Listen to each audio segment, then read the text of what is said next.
Okay, I've tried to make this video 50 million times, but it's getting closer to 12 o'clock, and I just believe that the Holy Spirit's just gonna work it out, and we gonna use what we have. But my name is Jasmine. I am 17, and I turn 18 in like 2 hours, and I'm making this video to talk about my testimony and my journey to rededicating my life to Christ. Yes, this is mainly for my like family and friends who like don't know my testimony, because like if you've seen what I used to do and how I am now just in the span of the 4 months that I rededicated my life to Christ, then you're probably like, what happened? So this is me essentially telling what happened, and I pray that this just blesses somebody, anybody. If nobody watches it, I don't really care. I just felt led to do it, so I'm doing it. I grew up in a Christian household. Both my parents were devout Christians. They were married. They went to church, they prayed, they read their Bible. They always trained us up in the word and things like that. But unfortunately, when I was around 7 or 8 years old, they did divorce. And I ended up moving in with, it was just my mom, my brother, and me. We ended up in an apartment, and then shortly after we became homeless and we were living in somebody else's apartment in just one room. So by that time I was 10 years old. So I used to play with Barbie dolls, as most kids at that age did. And my mom was like, let's make you a Instagram page to talk about your, like to show like your Barbie doll stuff, because I used to get like really crafty and make like restaurants and cool stuff. Shout out to my Froggy stuff, because I got lots of my stuff from her. And my mom was like, let's showcase this and put it on Instagram. So I was like, cool. So I'm in the 3rd grade. So I start posting these things on Instagram, and it wasn't until 2 years later, towards the end of my 5th grade year, so at that time I'm about 11, I started liking this boy band. And at this time we were moving into a new house. I was about to graduate 5th grade, go to middle school, and I started liking this boy band. So as you do when you like somebody, you follow them on their social media, as you know, and get hip with what's going on. So I followed them on social medias, and then I also followed like, the different fan pages. And I remember going on my Instagram like FYP page. If you don't know what that means, that's For You page. And I saw the like smut from the boy band. So if you don't know what smut is basically like, I can't say the P word, the little asterisks are in adult content, okay? Because this is YouTube, so I don't know if it's gonna let me say it. So smut is essentially that, but it's like in word form, like it's just not a video. So that came across my FYP, and of course I'm like 11 years old. I don't know what I'm reading. All I know is that when I read it, I felt good.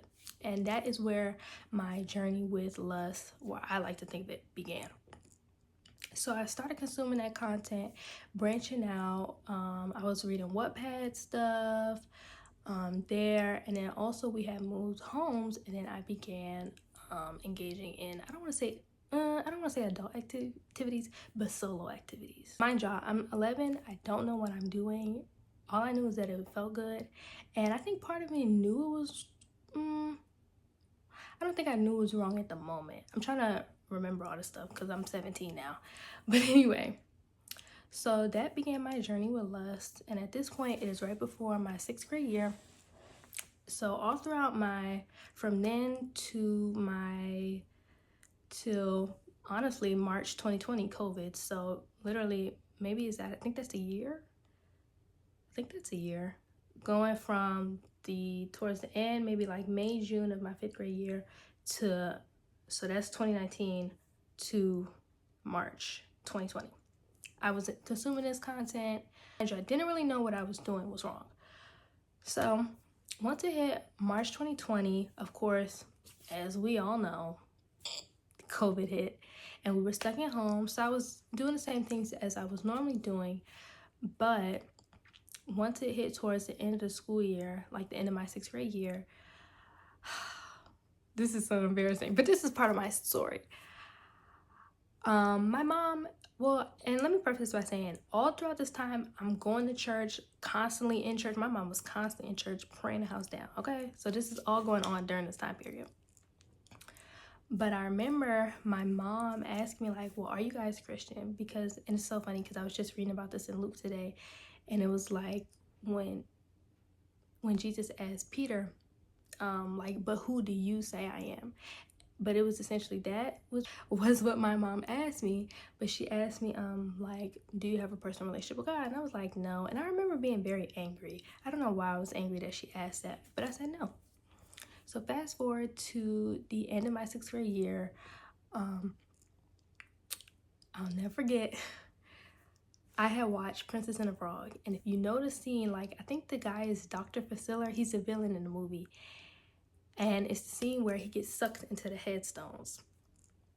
And if you've never seen that movie, it's like hoodoo voodoo. It's, you know, it's something. The scene literally shake me to my core, because I was like, okay, if I die, where am I finna go? Like, ever since I was a little kid, well, not now, I don't have it, but I did have a fear of death. So I watched that scene, I was scared. I remember going to my mom's room, and she essentially preached the gospel to me, and she was like, Jesus Christ died on the cross for your sins, and if you believe in him, give your life to him, then you have eternal life. That's it. So I was like, interesting. So I remember I went back to my room, and that night I gave my life to Christ. So random. I remember waking up in the morning with just so much joy. So much joy. Like, I was dancing for no reason. I was dancing like David. Never in my life, okay? So I remember that, and that was the journey of when I first, like, I don't like saying first gave my life to Christ, but I guess that is. And I just remember having that immense joy, and I think slowly I turned away from, like, I don't know if I can say a word on here, content and things of that nature. So now we're going into my 7th grade year, which is online. So I had been posting on my Instagram page, the same Instagram page from 3rd grade, just about my newfound faith, telling my friends. And my friends, they were like okay to it. You gotta remember that we're like, I'm 12 at this point.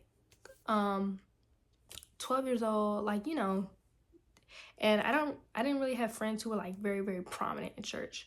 You know, like, I have friends who like go to church on Sunday, and then I have friends who were like in it. I was reading my Bible, but I was not praying, and I feel like that was really a hindrance, and I feel like I was more susceptible to the schemes of the enemy.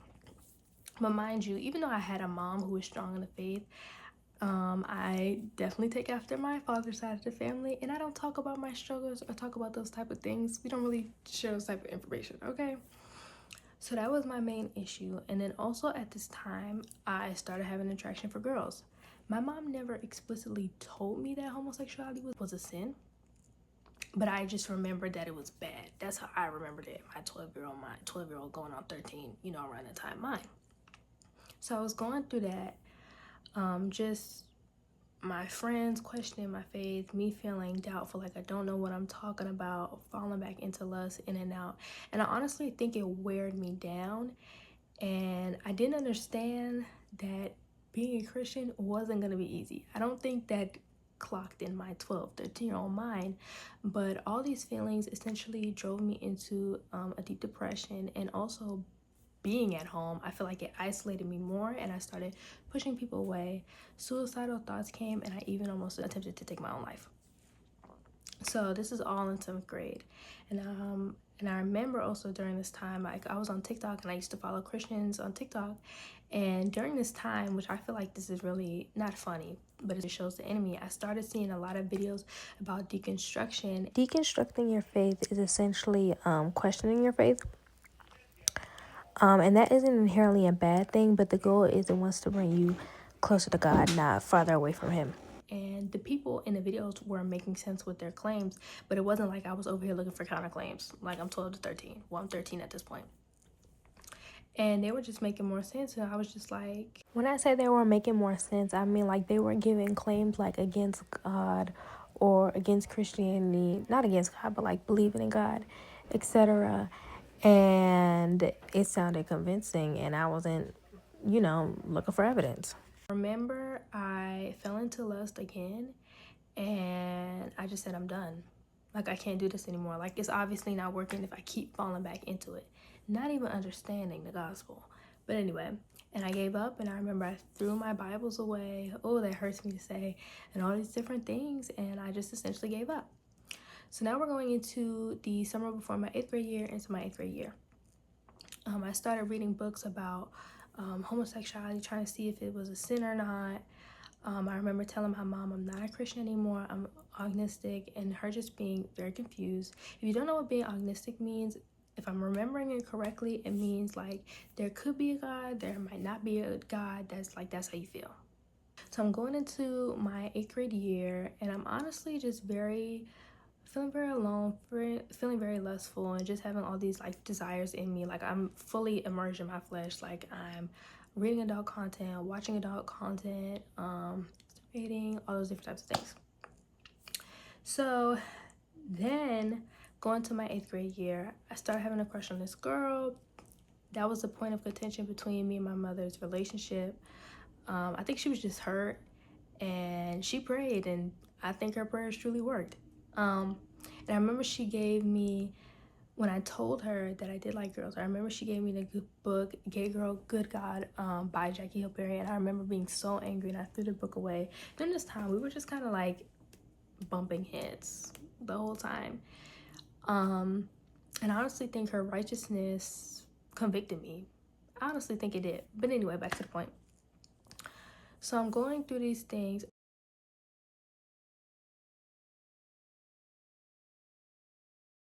just very lustful during this time and very empty.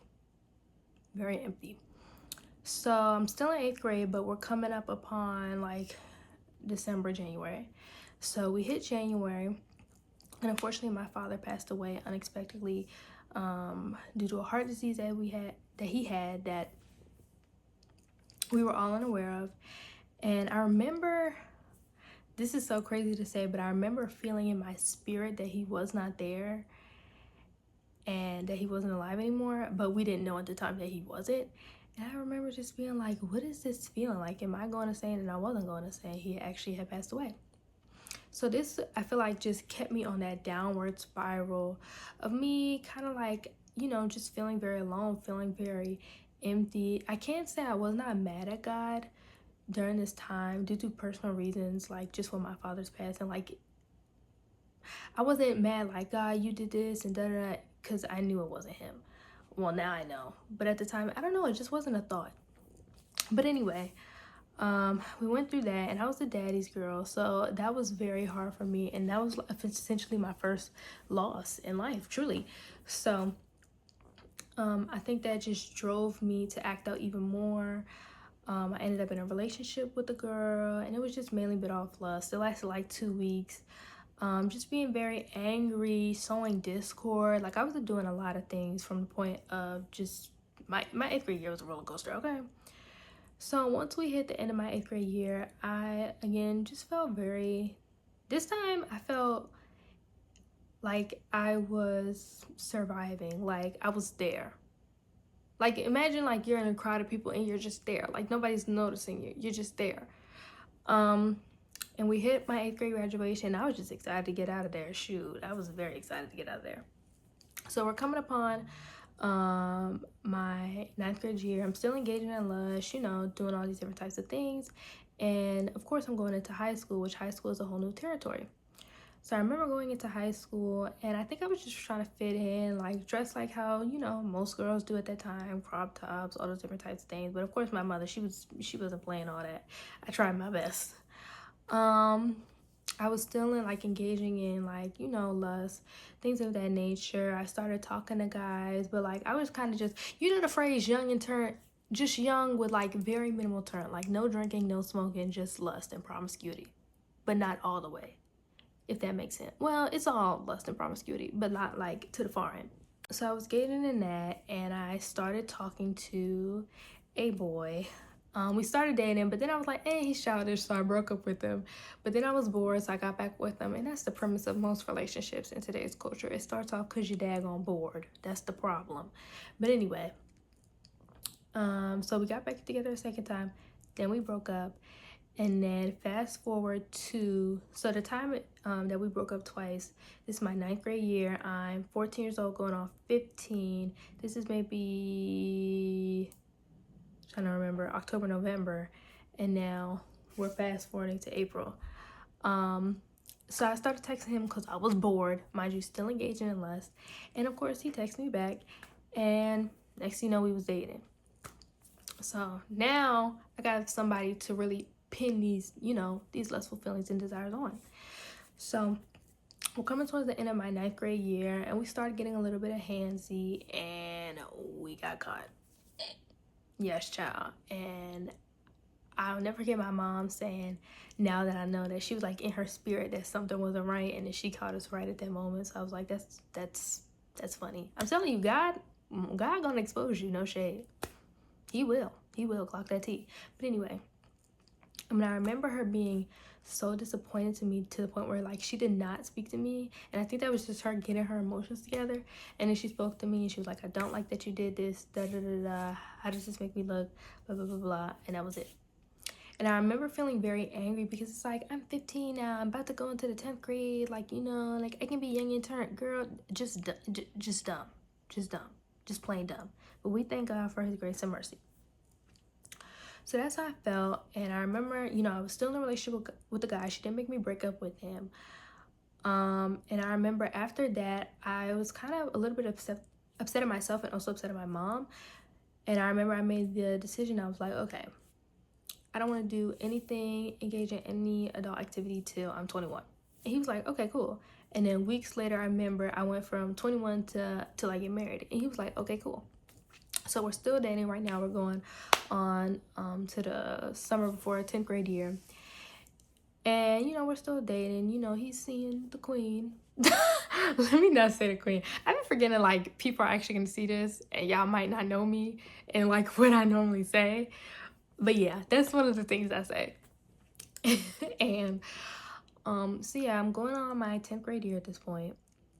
I'm trying to remember. And I want to say at this time, I went deeper and deeper into the adult content, and I downloaded this app called Character AI, and essentially like you're sexting with characters, and that was just a whole new door of things that I was doing that I shouldn't have been doing. This year I started really focusing on my academics, because 9th grade year I wasn't all the way, like I was getting honor roll, but it wasn't like I was like trying to get all A's.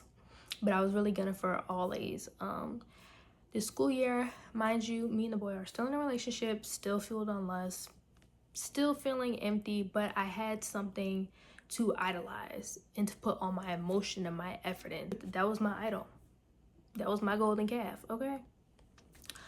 So we go into 10th grade year, and around December, some of my friends approached me and were like, hey, we seen him talking with this girl, like in a girl get your man way. And I was just like, well, even before that, there was some stuff like that. But I was like, I brushed it off, because that was my man. I was gonna stick beside him. Little did I know. So that started happening, and then I think 2 weeks later from that, God gave me a dream, because that's one of the ways that God speaks to me. And it's crazy how he still speaks to me. He spoke to me even when I was doing what I was doing. But we thank God. We thank God. He gave me a dream of my boyfriend at the time cheating on me with an underclassman. And I remember walking to school and texting my mom being like, hey, I had this dream, da da, and she was like, pray on it. But I was stubborn. I wasn't gonna pray on it. I was like, whatever. Child, long story short, the dude started distancing himself from me, ghosting me, and you know what that means. They want to break up with you, but they don't want to tell you. So I was like, okay, what's going on?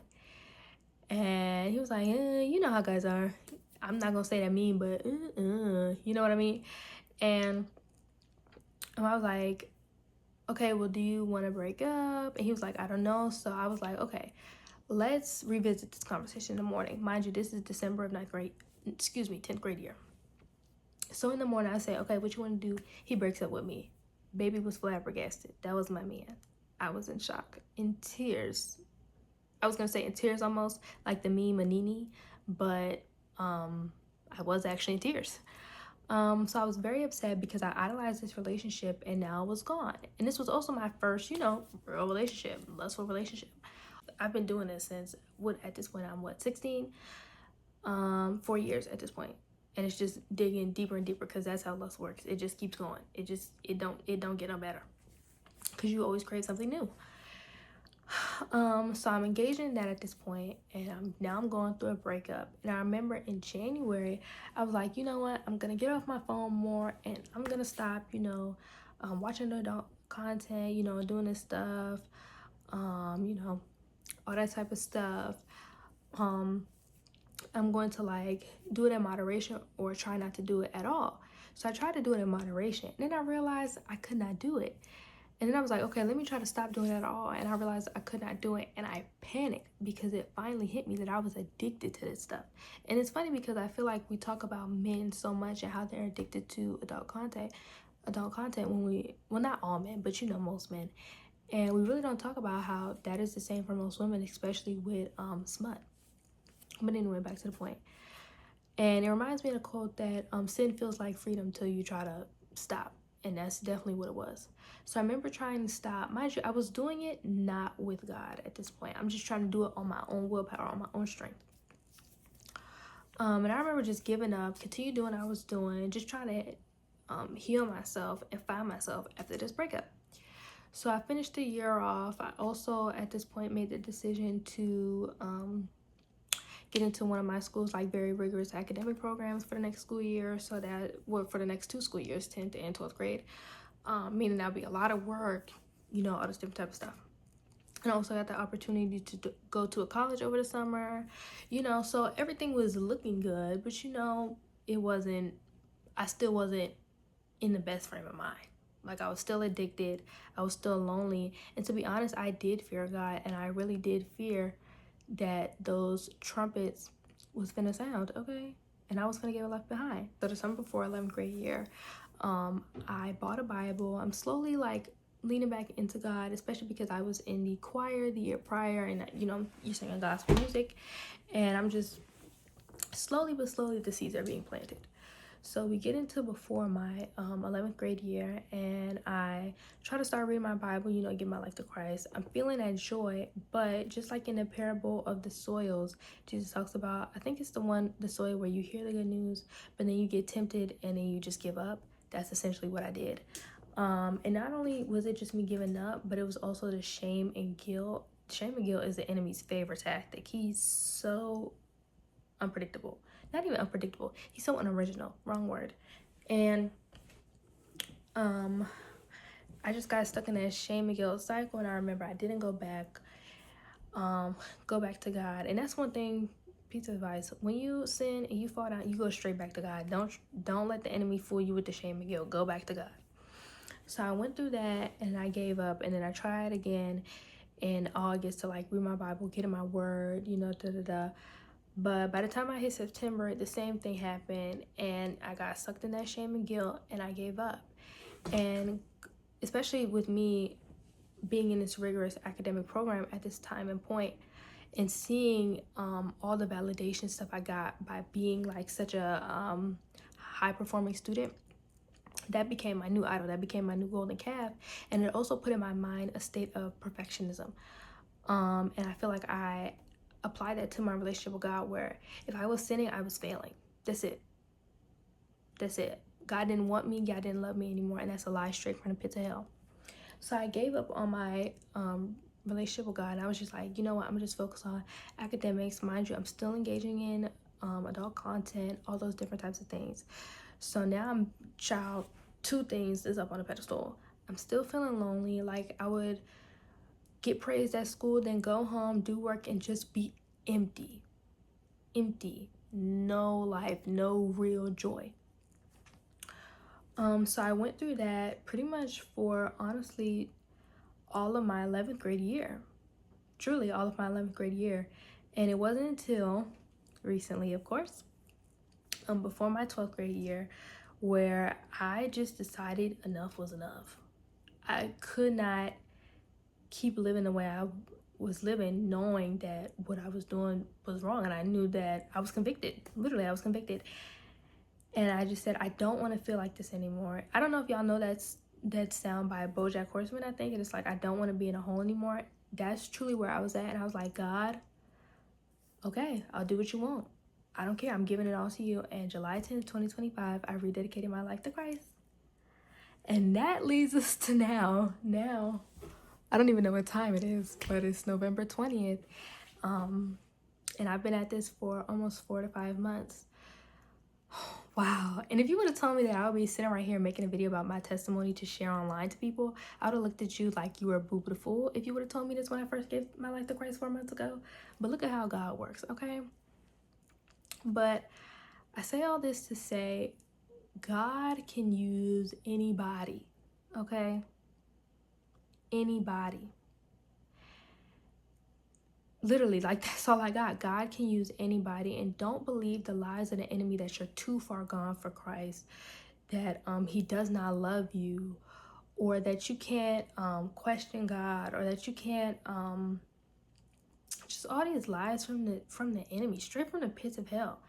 Having a relationship with God has honestly been one of the most beautiful things in my life. It is the most beautiful thing in my life. I can genuinely say that.